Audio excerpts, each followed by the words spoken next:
Marécage, c'est, comme le dit Larousse, se définit comme un terrain humide. C'est une zone où on rencontre de l'eau qui stagne et puis qui favorise la prolifération des moustiques, par exemple. Alors, si un habitant de Douala a peut-être un terrain qui n'est pas marécageux, ce sera intéressant de s'y installer. Mais si on ne peut pas dire qu'on déconseille aux gens de vivre dans le marécage, puisqu'il n'y a pas assez de terrain viable pour tout le monde. Et c'est le moyen qui les y conduit très souvent. Oui, c'est justement le manque de moyens qui les y conduit. Et puis notre travail à nous, ce sera peut-être seulement de leur donner des conseils par rapport à comment est-ce qu'on peut vivre peut-être dans ce marécage pour éviter les maladies. La première maladie, c'est le paludisme. C'est le paludisme. Prenez l'exemple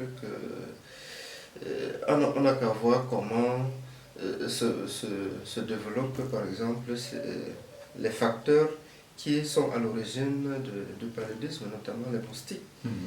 Dans les zones marécageuses, non seulement, comme on a dit dans la définition, c'est humide, et puis ça favorise la prolifération des moustiques. Des anophèles. Oui, l'anophèle femelle, si on peut entrer peut-être dans ce détail-là. Par exemple, des maladies hydriques qui sont causées peut-être par des eaux impropres, par exemple à la consommation.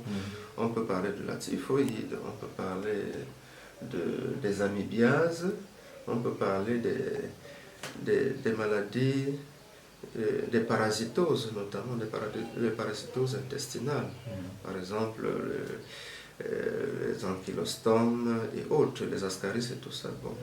C'est vrai, la pulvérisation en utilisant les insecticides, ça se faisait avant, mais on s'est rendu compte qu'elle n'était pas très efficace. Elle n'était pas très efficace parce que à peine avoir pulvérisé, quelque temps après, les moustiques revenaient. Ils revenaient.